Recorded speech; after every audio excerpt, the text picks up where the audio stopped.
Thanks for joining us for the Secure Connections podcast, brought to you by IOTSA, the Internet of Things Security Services Association. My name is Brian Sherman, Content Director for IOTSA, and joining me today to share his insight on cybersecurity is Raffi Jamgotchian, President and Chief Technology Officer at Triada Networks, a managed services firm that supports IT support needs of businesses in the Metro New York, New Jersey region.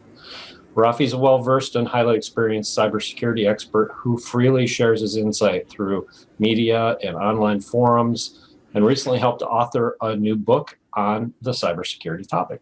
His support of peers and the business community is legendary, and I don't think I'm underselling that at all.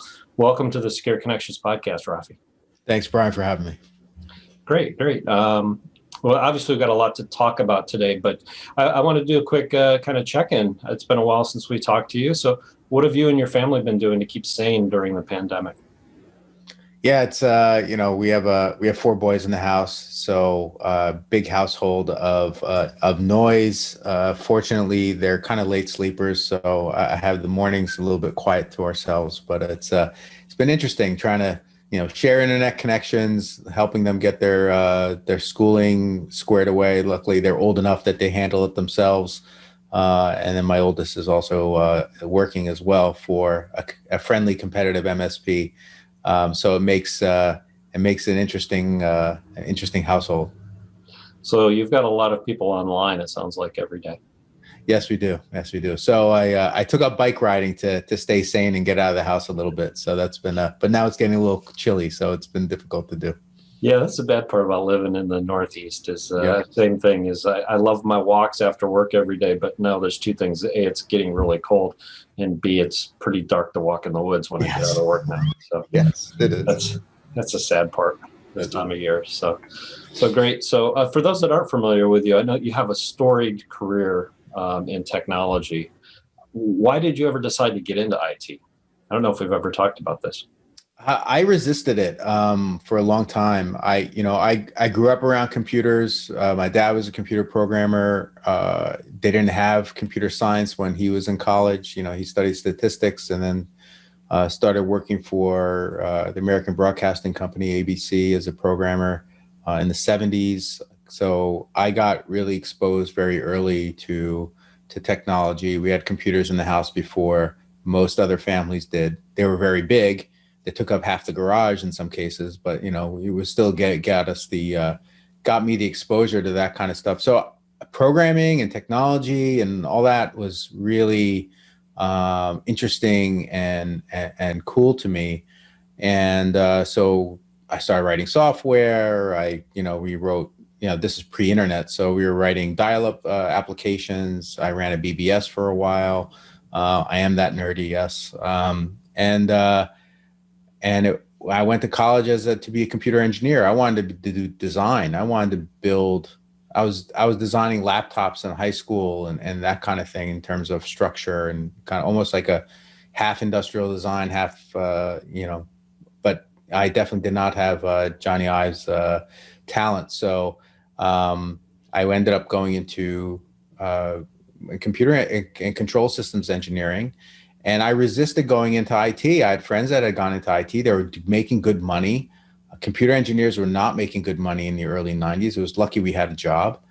And I finally said, we wanted to start a family, and a gentleman at a financial firm offered me a position, and that was our catalyst to start in. And then, computers I knew, but I didn't know anything about networking. I didn't know anything about support. I didn't know any of those things. So that was the stuff that I had to learn quickly. And that's how I got into IT. Great. Yeah, I don't think most of the younger generation now understands what computers looked like back then. I remember as a kid, one of my best friend, his mom worked at Welch's, the grape juice company, and they had their entire basement was filled with the punch card processor. And wow. It was huge. And we would go in like third or second shift, we'd go sledding, and then we'd go in and she'd let us in and we'd get the tour of the whole place. And now you think of the power of that is probably, 10 times fold in our watches. Yeah, absolutely. But great. So obviously, you're a successful MSP now. You run your own business. What led you to start your own company? So I was in IT for about 12 years at a mid-tier investment firm, that same company that hired me out of engineering. And I had kind of hit my limit. I was the director of infrastructure there. My next step would have had to been moving out of state in order to go up the ladder. By then we had been acquired by a larger firm. And I could have stayed, would have been really comfortable, had a good living. For some reason, I got the itch that I wanted to help start something new. So I started looking into franchises. I started looking into other things. And one of their managers said, "Hey, I'm starting an investment firm. Why don't you help me start this company?" So I helped him start the investment company, and with the full knowledge that within a couple of years, it would have been something that I would spin out and start essentially an IT firm. And that's essentially what happened. 2006, I left, helped started this firm. In 2008, we started Triada. It couldn't have been worse timing. It couldn't have been better timing. It was Lehman had just crashed. All my contacts were in financial services. We didn't know what was going to happen. And but fortunately, what ended up happening was a number of other folks left their larger investment firms and started small funds and said, "Hey, Raffi, can you help? I heard you help so-and-so with their systems. Can you help us with our systems?" And that was kind of our birth. Yeah, sometimes what you think is adversity is actually a great primer for your business. So that's awesome. Yeah, and just the way the market was, because it's kind of low expectations. So we were very fortunate. I didn't know anything about pricing. So I said, "Okay, you're going to split my salary.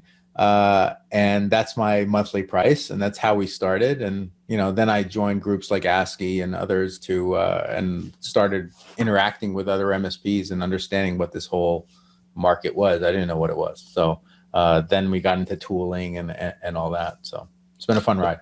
So I assume your pricing model's changed a little since that point. It's changed a little bit. Yes. It's a little bit less, throw a dart and stick for sure.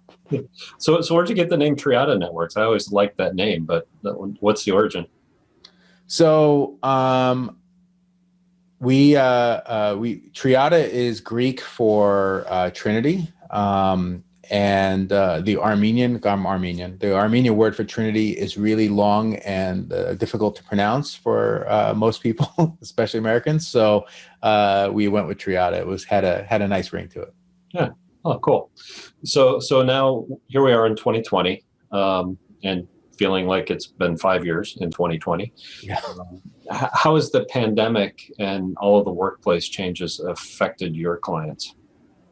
Yeah, we focus on mostly financial services clients. So they went to immediate work from home mode. We had some that went kicking and screaming. Just the nature of their business, they are very collaborative environment, and they didn't take to the, well, I shouldn't say they didn't take, the employees took to the work from home really easily, but management didn't necessarily. And so in some cases we had to help management understand and to embrace some of the tools. So we had to do some rapid changes for a couple of our clients that were, I don't want to say behind, but they had a different mentality on how they wanted to run their business, and really kind of brought them back to speed, to reality as to how things were. So for the most part, everybody was up and going fairly quickly within a week. Other than things like difficulty getting laptops and what have you, we sorted out our logistics on dealing with all that, and we had everyone running. We do have some non-financial clients, particularly in manufacturing, that for them it was a very different environment to switch to. So all the office work, all the office employees went home, and converting them to work from home was a little bit trickier. But we were fairly fortunate. We didn't lose any clients to the pandemic yet. We were looking to potentially lose a client to a large acquisition. But other than that, nothing related to necessarily the economics. So we've been fortunate. Great. That's always good to hear the stories of the positive stories, I should say, as opposed to those that are really struggling. So that's yeah, and we had to make adjustments for sure. We were already a virtual team, so we were already in place to do that. We already had the experience on how to communicate with each other in the way that things are right now. So we were able to show clients how we did things as a way to, maybe it makes sense for them to do that. We were fortunate in some cases where we've had done the right kinds of migrations to systems right prior to the pandemic. That was definitely some kind of, I don't know, divine intervention for sure. And then we did some things during we migrated people into some people that were in Office 365. We migrated them in. We migrated them to new phone systems that were cloud-based rather than on premises. We flipped out some of the cybersecurity. We were moving to that. That's something that we can talk about for sure. Is my philosophy on securing has migrated away from, we all talk about the perimeter is dead and things like that. But what does that really mean in true reality? And now we're in that true reality where the perimeter doesn't exist. And we had already been working towards doing that, not because offices don't exist or networks don't exist, is because the services that most employees connect to are online. They're consuming SaaS services. They're connecting to cloud systems. Having a firewall monitoring and managing all that connectivity in and out becomes less and less meaningful over time. And so we started moving the security further back towards the employee. And that helped us, with some tweaks with our stack in the work from home scenario. So that laptop in the office was just as well protected at home as it was while they were in the office. And so that was kind of the evolution of our thinking and our process going forward. So the things that you adopted, we always use the term, I know, eating your own dog food, although I prefer drinking your own champagne. I think that's a little more appetizing for people. Yeah, I think people are more interested in that term. But it sounds like you've done a good job of being able to, show by example, here's the way to move and some of the things we need to put in place. Is it, you think that's given you an advantage over some of those that have been more bound to a physical, corporate building as far as MSPs? Definitely in that sense, yes. I think so it's an interesting thing. So when as an IT when I was doing corporate IT and ran a help desk, and when even now in IT, our clients know their software better than we know their software. There's no way that you're going to be as in depth, and that actually went with even the basic stuff like Office. They look to us, they ask us questions about Office and how to do things in Office, but they know Excel much better than we do. They know Word much better than we do. That shifted a little bit when it came to the collaboration, because they hadn't done that kind of online collaboration in the same way that we had been doing. So now we were in a position to use an application that we had in-depth knowledge of that, for example, something like Teams or Slack, that they didn't yet. And so now that allowed us to help bring them along to that, kind of eventual conclusion. Now that we've gone through this, what do you see as far as the future? Do you see many of your clients going back to the way it was, or are they going to adopt this, or kind of a hybrid between the two? I think with the uncertainty as things are still around here in the Northeast, I'm assuming some other parts of the country are in the same boat. We had thought that some of them would shift back for sure by now. Some had, and now we're going back to a lockdown. In some cases, shifting in both directions. So likely we're going to be in a hybrid mode for the foreseeable future. What now the thinking needs to be is, all right, so you've shifted their temporary work environment. Is this now permanent? And if it's permanent, do we make any changes? And those are the conversations we're having now with business owners, where maybe they said, well, let's just do this for now so that our employees can continue to work, but let's not look at other things. And now we're in that process of, okay, this looks like it could be protracted, or we want to build more resilience into our business.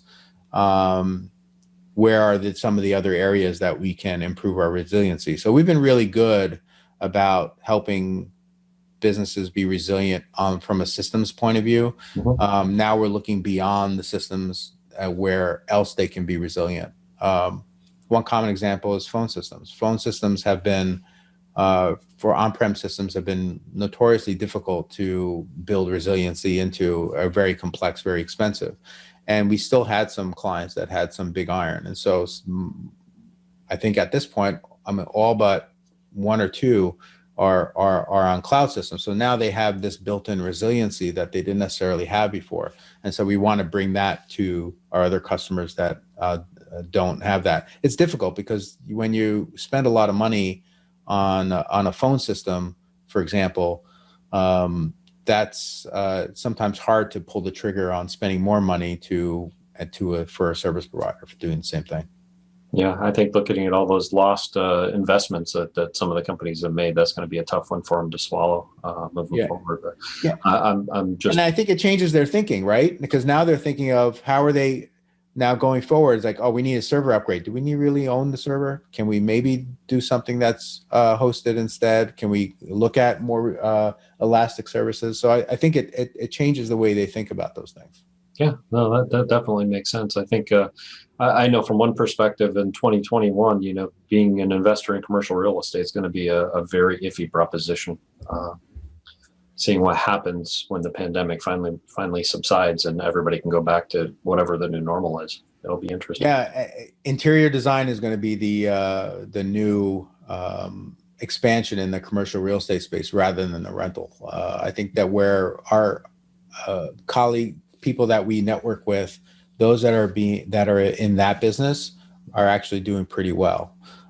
They're helping either tenants or landlords restructure workspaces around those kind of things, whether it's building safe hybrid scenarios or it's building smaller, more structured, work. We have clients that are now they're shutting offices. They're looking at ways of getting out of leases because this has fundamentally changed how their business operates. And I think, honestly, for the better, for the most part. I think ultimately it gives people a lot more flexibility. It's more challenging for us because now we have to deal with, 50 networks instead of one. But it's definitely something that I think we can all do.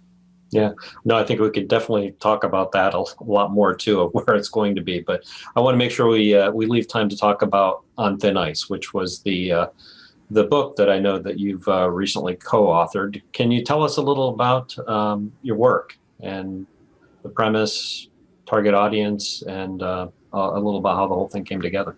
Absolutely. So On Thin Ice is a book that I co-authored with 30 other MSP owners. The target audience is primarily business owners, although there are some topics in there that can be used for everyday life as well, like protecting your kids online, that kind of thing. It is primarily a cybersecurity focused book for businesses, but not necessarily exclusively. And it's each of us providing our sliver of expertise to the greater good, so to speak. So, with cyber threats the way they are, we didn't pen this author. We started this process for this book. It's about a year in the making, practically, that it finally was released at this November. But it was a work in progress to get there. So my particular piece of topic we discussed is security frameworks, and so this is kind of something I've been preaching along the way for some time, but more so this past 2 years or so, and how companies should build their security programs best around a framework that makes sense for them. So find a framework that works for you, whether it could be CSF, it could be CIS 20, it could be something else. We have now a lot more things coming around the bend. Our work on the CompTIA Security Council, for example, we're going to be talking a lot about some of the newer things coming around the bend, like CMMC requirements with government contractors, et cetera. That's not my experience. My experience is in finance, so I come at from that angle. But the idea of having a framework to help you build a roadmap, and that's really kind of what we do. And that's actually been our business model for some time. Is we come in, we assess the company towards a framework that we like. We started with the CSF. We use a hybrid version of that a little bit. That's that we blended with some other frameworks. And so it's kind of not our own, but it's built based on that. And we assess them to that. And so the gaps set where you should go and where you should budget for. And so we talk a little bit about that. And then the other piece that I discuss in my chapter is, so from the framework is a very high level. It kind of gives you an overview of what you should do in terms of cybersecurity, but it's not really tactical. And so what I then built was a concept called the security pyramid. So basically from the bottom up, what are the tactical things that every business can and should do to help implement a better cybersecurity program? Everything from, endpoint protection to minimizing admin rights. These are kind of just little pocket things that are bite size that you can kind of work through and work your way up to your actualized self, so to speak. I was going to ask what was at the top of the pyramid. That must be the actualized self. Yeah, it's actually shifted since I wrote that chapter. And right now, really zero trust networking is where I'm focusing on kind of the actualized business, the actualized self. That makes sense. Now, you had mentioned on the frameworks too. Do you individualize, or are you looking at an industry when you use a framework, or are you going customer by customer on which one fits best? A little bit of both.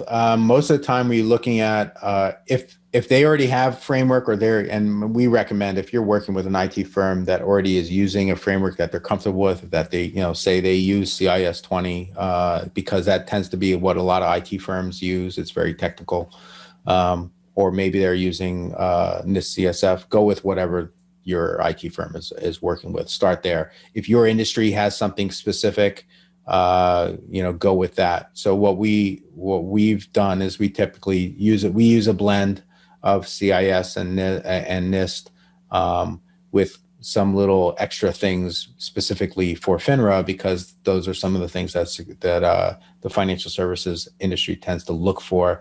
And it's evolved because one of the things that we've done for some of our clients is third-party risk analysis. It's helping them analyze their third-party vendors, and also they get analyzed as a third-party vendor to upstream investors. And some of the questions that are asked by really large investment firms that have very large cybersecurity teams and risk audit teams, those are good questions to understand and learn and see if those are the things that you can. So we've incorporated all that into the framework that we use. And ultimately, the framework is just the beginning. You start with the framework, you build a written security policy or plan. That's an evolving document all the time.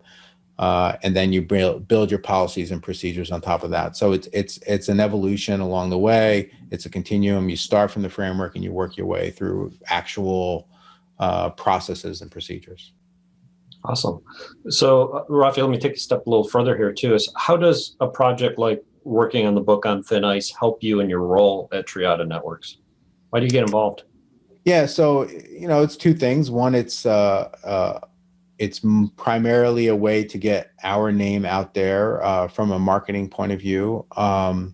The On Thin Ice was put together by a marketing firm that brought us together, coordinated us together, helped us launch together, did all the book launch stuff, and then allowed us through that process and through our marketing of it as well. By our, I mean all of us.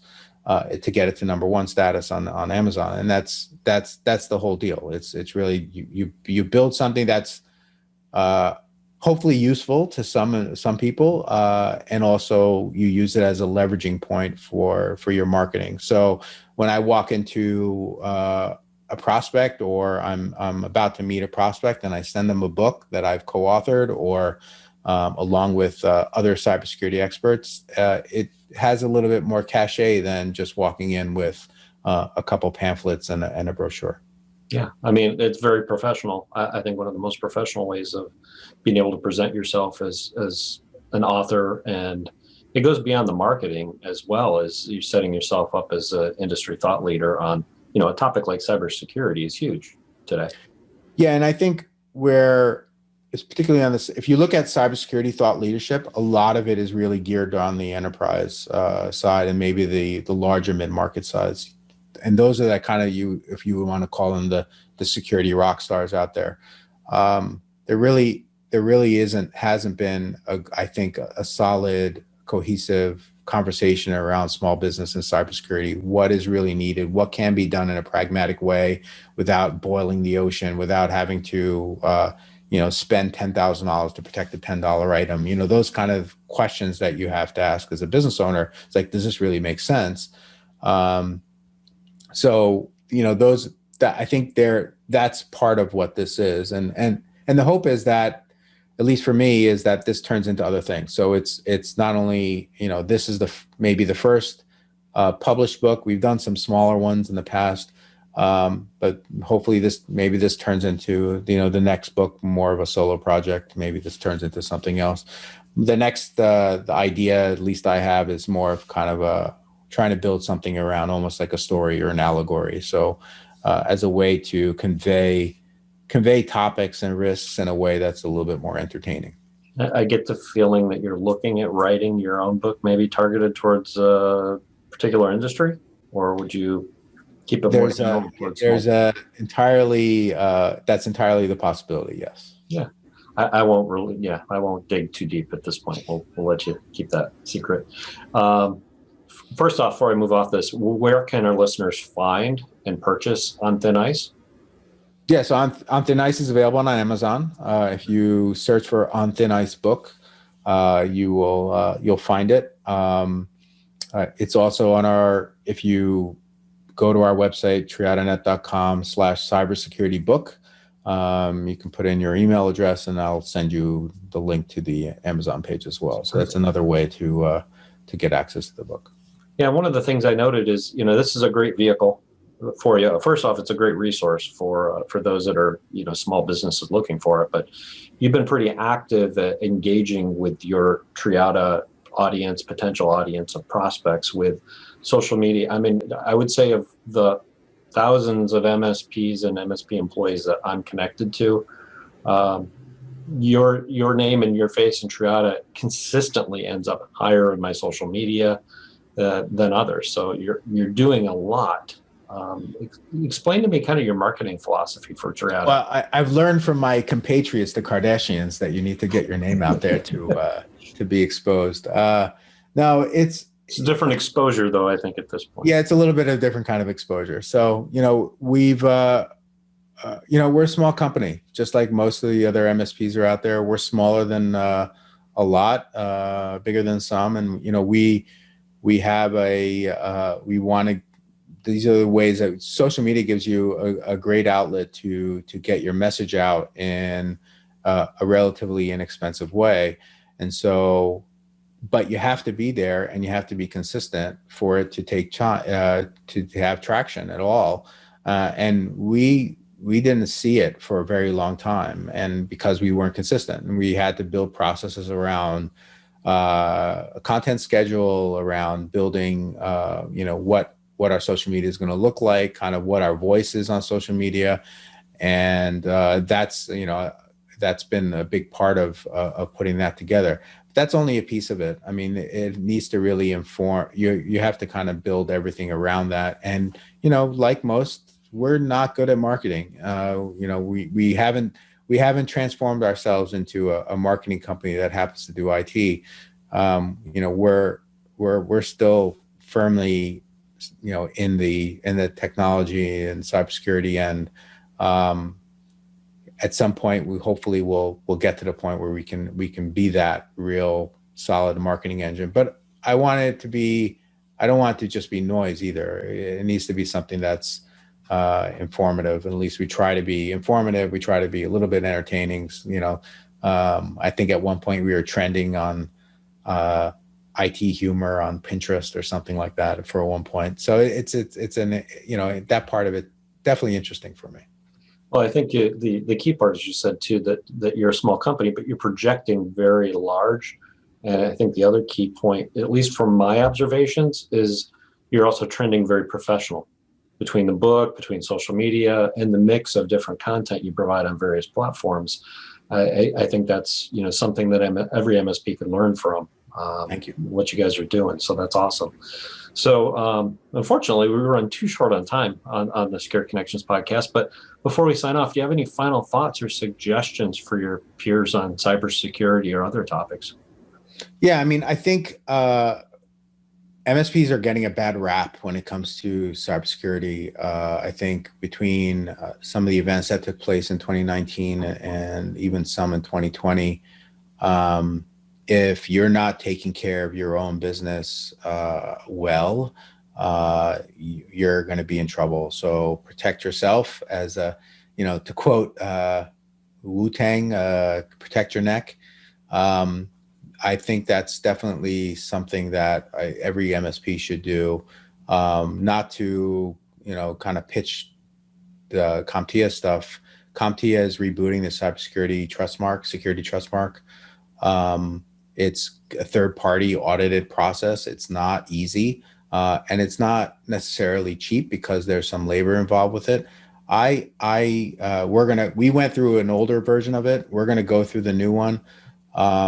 I recommend every MSP look at it, review it, and definitely consider it, because ultimately, besides the badge, most people are not going to necessarily know the CompTIA Security Plus job. It's going to put you in a good framework for making sure that you're protecting yourself and your customers. So I recommend looking at that. Make sure that you have your own house in order. And if you don't, or you don't have the skill set, reach out. There's lots of MSSPs out there that are doing this for MSPs, with MSPs that are partnering with. They don't want to do the stuff that you guys are doing, helping, fixing, installing printers, doing all those kind of things.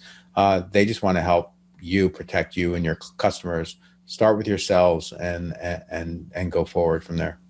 Fantastic. Yeah, Raffi, at IOTSA, we've been huge supporters of the CompTIA Cybersecurity Trustmark. I'm glad to hear that they're revamping and relaunching that too, because there are some MSPs that just swear by what it can do for their business, but also what it can do for their clients too. So I'm looking forward. Maybe I'll check back in with you on that before long, and then also just check in with you hopefully soon too.